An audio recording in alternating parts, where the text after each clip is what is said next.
ભગવાન શિવ પણ લાલાના દર્શને આવ્યા હતા. એ બહાર મારવાડની ધરતીમાં જહાભીલ નામનો એક ભીલ છે અને એ માતાજીની ઉપાસના કરે, માં ચામુંડની ઉપાસના કરે છે. અને મારવાડની અંદર દુષ્કાળ પડ્યો અને એમણે માં જગદંબાની આરાધના કરી. માં શું કરું, અમારી 1000 ગાયો ભૂખીને તરસી મરી જાય છે. કેટલી ગાયો મૃતદેહ પામી.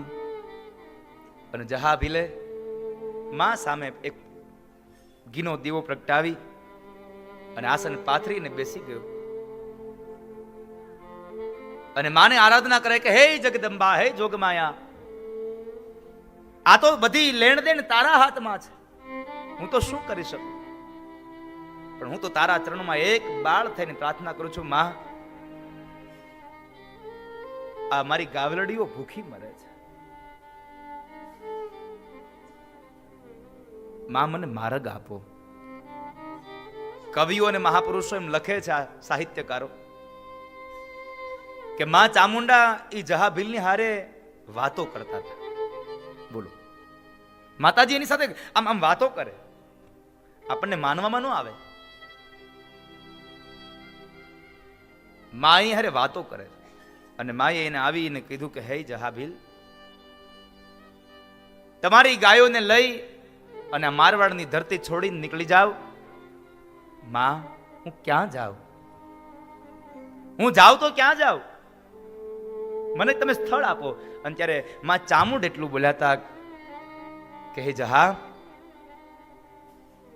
ગૌરી નામની તારી એક ગાયને આગળ કર અને પાછળ તારી 1000 ગાયોના એ ધણને પાછળ હલવા દે. જ્યાં જઈને તારી ગૌરી ગાય ઊભી રહી ને ત્યાં જઈને તમારો નેહડો મૂકજો, ત્યાં જઈને તમારું એ સ્થાન બનાવજો. તમારી ગાયોને નિરણ મળી જશે ને તમને ભોજન મળી જશે. મારું વરદાન છે. તમે નહીં માનો, આ સત્ય ઘટના. મારવાડથી એ ગાયોને લઈ અને નીકળે, નહીં તો ગાયોની આગળ ગોવાળ હોય અને પાછળ પાછળ ગાયો જતી હોય, પણ અહીંયા તો આગળ ગાય અને પાછળ ગોવાળ જાય છે. મારવાડથી નીકળેલી ગાય સીધી સૌરાષ્ટ્રમાં મવાની પાસે માં કોટડાનું ધામ, જે ચામુંડાનું ધામ કોટડા છે, એ કોટડાની બાજુમાં આવી અને ત્યાં ડુંગર ઉપર આ ગાયે રહી અને પોતે ત્યાં બેહી ગઈ. ત્યાં સુધી ગાય બેઠી નહોતી, કારણ કે માં ચામુંડે કીધું તું તારી ગાય જ્યાં બેહે ને ત્યાં તમારો નિવાસ કરજો. મારવાડથી નીકળી અને અહીંયા કોટડા ધામ સુધી આવી અને ગાય બેહી અને ત્યાં આગળ આવીને બધા લોકોએ પોતાનું સ્થાન નક્કી કર્યું અને ત્યાં માં જગદંબાની ઉપાસના કરી. કોટડામાં માં ચામુંડા બિરાજમાન છે. સાહેબ, આનો પ્રતાપ છે. આવા તો કેટલાય દાખલાઓ માં જગદંબાના છે. કેટલી એની કૃપા અપાર હશે. કેટલાય આવા ઉદાહરણો સાહેબ આમ ભગવાન કૃષ્ણ હશે, ભગવાન શિવના હશે, ભગવાન રામના હશે. તમે વિચાર તો કરો, પોતાની ઘરે આવેલું કામ માણસ પોતે ભૂલી જાય અને છતાંય એક માણસને કહી દે કે તારું છે, તારે કરવું હોય તો કરજે.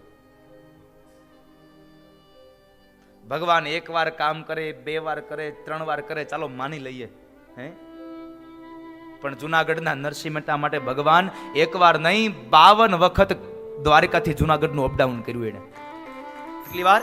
52 વખત ભગવાન જુનાગઢની ધરતીમાં આવ્યા છે. 1 વાર નહીં. શું કામે? કારણ એને આમ અંદરથી સાહેબ ભાવ હતો કૃષ્ણ પ્રત્યે.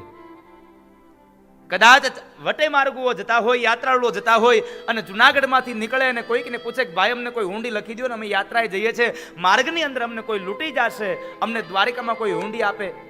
ગામના લોકોએ મજાક કરી, અમારા ગામમાં એક નરસિંહ મહેતા શેઠ છે, મહેતાજી છે, એની પાસે જાઓ, એ તમને હુંડી લખી દે. હવે આને રેવા ઝૂંપડું નહીં,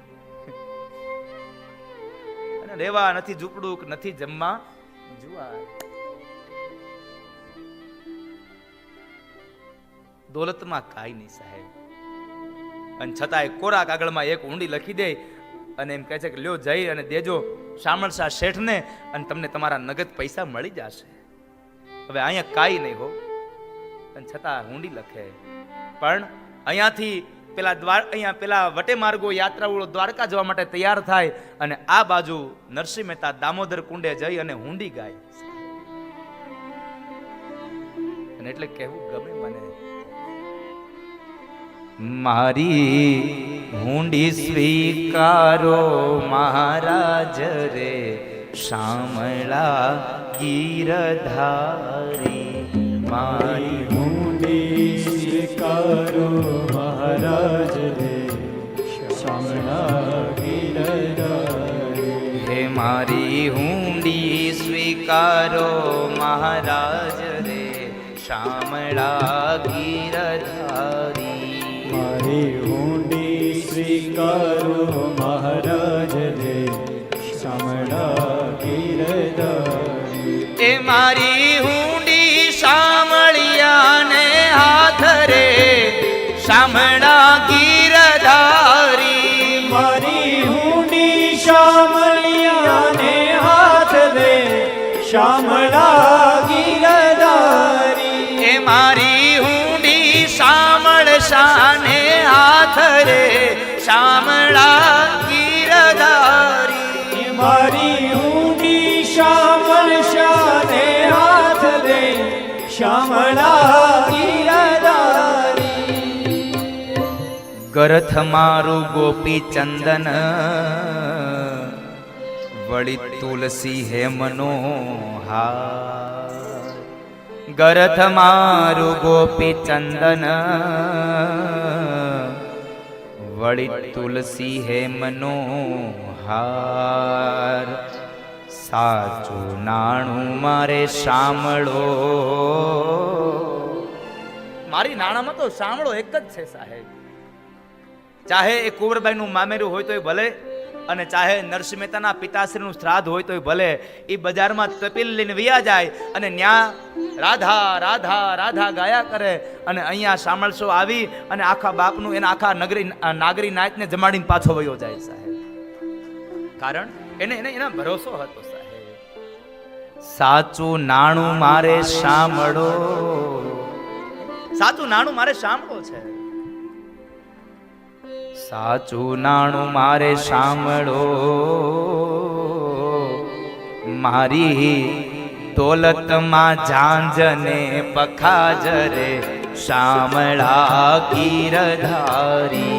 મારી દોલતમાં ઝાંઝને પખાજ રે શામળા ગીરધારી. એ મારી દોલતમાં ઝાંઝને પખાજ રે શામળા ગીરધારી.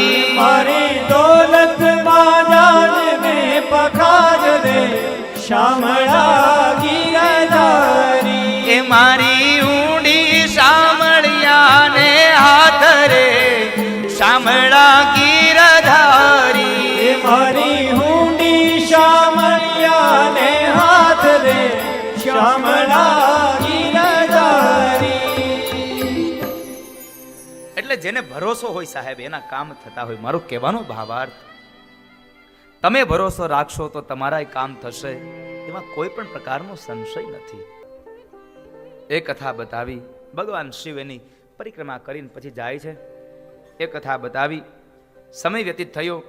હવે આવી છઠ્ઠીના દિવસે વિધાતા લેખ લખે એટલે એની અંદર મેખ મારવા માટે થઈ અને માસી પૂતના આવે છે.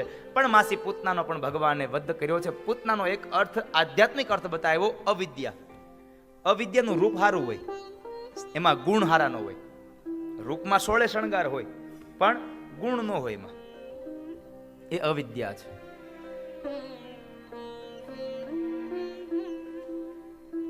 અવિદ્યાનું રૂપ સારું પણ એના ગુણ સારા નહીં, એનો સ્વભાવ સારો નહીં. ભગવાનને એટલું ચોક્કસ પ્રાર્થના કરજો કે હે નાથ, અમને રૂપ સારું ન આપો ને તો કાંઈ નહીં, થોડું ઘણું ચાલશે, એમાં 19-20 ચાલશે, પણ અમને સ્વભાવ સારો આપજો, અમારા સંસ્કાર સારા આપજો. કારણ સંસ્કાર સારા હશે તો તમારા રૂપની કિંમત થશે. બાકી રૂપ તમારું ગમે તેટલું સારું હશે પણ તમારામાં સંસ્કાર નહીં હોય તો તમારા રૂપની કોઈ કિંમત આ દુનિયામાં નહીં થતી હોય. માટે ભગવાનને કહેજો, ભગવાન સંસ્કાર આપજો, સદબુદ્ધિ આપજો. કારણ કે ધોળું તો ગધેડું હોય, એની માથે કોઈ દી વરાજો પરણવા નથી ગયો. હા, ધોળું તો ગધેડું હોય, એની માથે આ હાસ્યની સાથે મારા બહુ મર્મ સમાયેલા છે. ગધેડા માટે કોઈ દિવસ વરાજો બેહીન ગયો એવું હજી બન્યું નથી. કાળી હોય ને તો એ ઘોડી માથે બેહાય. એમ ભગવાનને પ્રાર્થના કરજો, રૂપ થોડુંક 19-20 આપજો. અને થોડુંક કંઈક કદાચ આમ થોડુંક ઘટતું કારવતું હોય તો એ તો આપણે બજારમાં બધી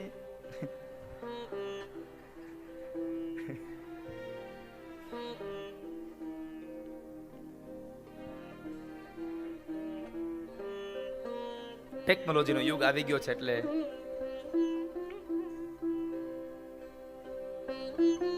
અવિદ્યાનું પ્રતીક છે. ભગવાને અવિદ્યાનો વધ કર્યો છે. માતા યશોદાની પાસે રહેલા ભગવાન કૃષ્ણએ પૂતનાનો વધ કર્યો છે. ભગવાને પૂતના વધ જો આમ રામચરિત માનસ અને શ્રીમદ ભાગવત આ બેમાં તમે જુઓ તો ભગવાન રામે પણ પોતાના લીલા ચરિત્રમાં પેલી વેલી તાડકાનો વધ કર્યો અને અહીંયા ભગવાન કૃષ્ણએ પેલી વેલી માસી પૂતનાને મારી. કારણ ભગવાન કહે છે કે જીવનમાં અવિદ્યા પેલા આવે છે એટલે અવિદ્યાનો નાશ કરવો. અવિદ્યા જાય એટલે શકટ આવે, શકટ એટલે ભોગ વૃત્તિ, ભોગ વૃત્તિ આવે, ભોગનો પણ સમયાંતરે નાશ કરવો.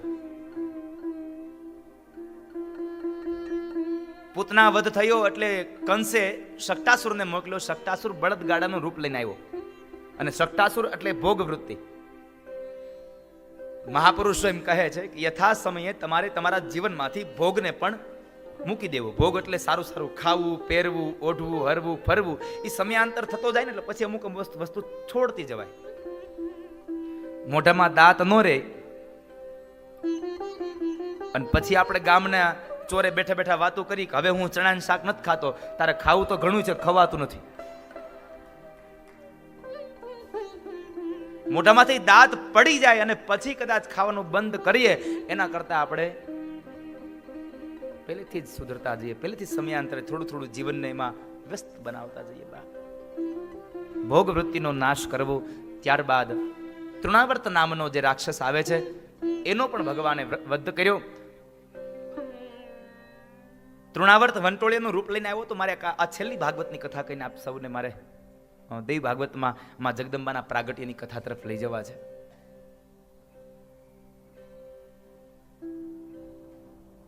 તૃણાવર્ત વંટોળિયાનું રૂપ લઈને આવ્યો હતો. ભગવાન આંગણામાં પોઢ્યા છે, ત્યાંથી તૃણાવર્ત એને લઈ અને આકાશમાં લઈ જાય છે. આકાશમાં ઉપર લઈ જાય એટલે ભગવાન કહે છે હજી જવા દે, બહુ મજા આવે છે, હજી જવા દે, બહુ મજા આવે.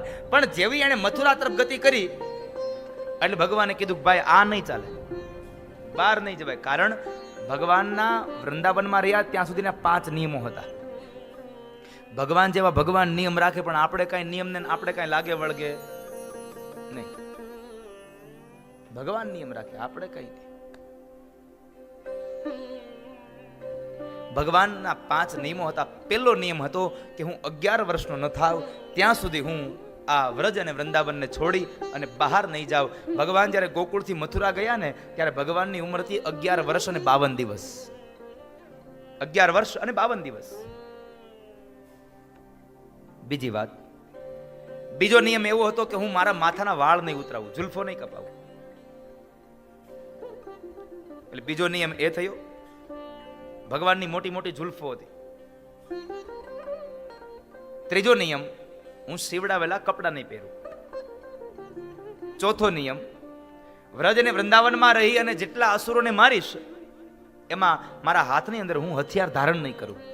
અને 5મો નિયમ કે જ્યાં મારી ગાવલડીઓ ઉઘાડા પગે ચાલતી હોય તો મારાથી પગમાં ચાખડીઓ ન પહેરાય. ભગવાન ગોકુળ અને વ્રજ વૃંદાવનમાં રહ્યા ત્યાં સુધી પગમાં એને પગરખા નહોતા ધારણ કર્યા સાહેબ.